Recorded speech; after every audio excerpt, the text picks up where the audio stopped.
ఒకే ఒక కప్పు కందిపప్పుతోటి మనం 2 రకాల వంటలు చేసుకోవచ్చండి. అది ఎలాగా అని చెప్పేసి అనుకుంటున్నారా? ముందుగా మనం పొయ్యి మీద ఒక కప్పు కందిపప్పు పెట్టేసుకొని, ఆ తర్వాత పప్పు ఉడికే లోపల పప్పు 4 విజిల్స్ వచ్చే లోపల ములక్కాయ, టమాటా, పచ్చిమిర్చి, సొరకాయ ఇవన్నీ కూడా మనం ముక్కలుగా కట్ చేసుకొని పక్కన పెట్టుకోవాలి. అయితే ఈ చిన్న చిన్న ఉల్లిపాయలు ములక్కాయ పప్పుచారులోకి అయితే చాలా టేస్టీగా చాలా బాగుంటాయండి. ఈ వెజిటేబుల్స్ అన్నీ పక్కన పెట్టుకున్న తర్వాత ఆయిల్ ప్యాకెట్ ఇప్పుడే తీసుకొచ్చింది కాబట్టి ఆయిల్ కూడా క్యాన్లో పోసేసుకున్నాను. ఈలోగా పప్పు కూడా ఉడికిపోయిందండి. పప్పు కూడా దాంట్లో కాస్త ఒక చిటికెడు పసుపు, కొంచెం సాల్ట్ వేసి పప్పుని బాగా మెదుపుకున్నాను. ఇందులో సగం పప్పు తీసుకొని పక్కన పెట్టుకున్నానండి. ముద్దపప్పు ఎందుకు అట్లా పక్కన పెట్టుకున్నానో మీకు చెప్తాను చూడండి.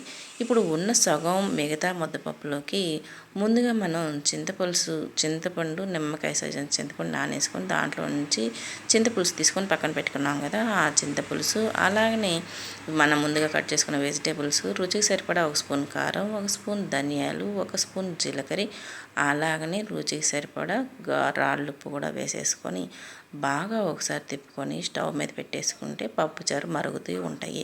పప్పుచారు మనకి మరిగే లోపల మరొక పొయ్యి మీద బాండీ పెట్టేసుకొని కాస్త ఆయిల్ హీట్ ఎక్కిన తర్వాత 4 పోపు దినుసులు వేసేసుకొని బాగా దోరగా వేగిన తర్వాత మనం నిలవ టమాటా పచ్చడి తీసుకొని పోపు పెట్టేసుకుందాం. ఈ పోపులోకి కరివేపాకు అస్సలు దొరకలేదండి నాకు.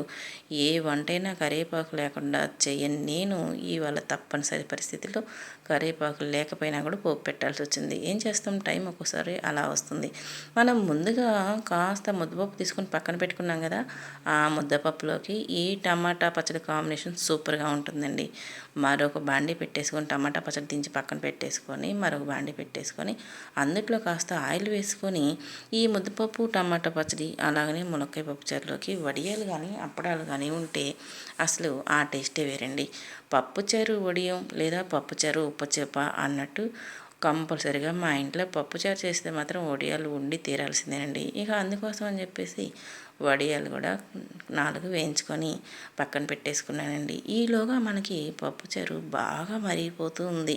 సరే అని చెప్పేసి ఇక అప్పడాలు అయితే వేయించడం అయిపోయేసరికల్లా మనం ఈ అప్పడాలు వేడి వేడి అన్నంలో కాస్త ముద్దపప్పు టమాటా పచ్చడి కాస్త నెయ్యి వేసుకొని తిన్నాము అంటే ఆహా, ఆ రుచే వేరండి అసలుకి. అది అయిపోయిన తర్వాత ఇక మనం అదే కళాయిలో పప్పుచారుకి సరిపడా పోపు కూడా పెట్టేసుకున్నాం. పప్పుచారు చూడండి ఎంత స్మెల్ వస్తుందో, మంచి సువాసన వస్తుంది. ములక్కాయ పప్పుచారు అయితే మాత్రం బాగా తెరులుతూ ఇక అందులో పోపు పెట్టేసుకున్నానండి.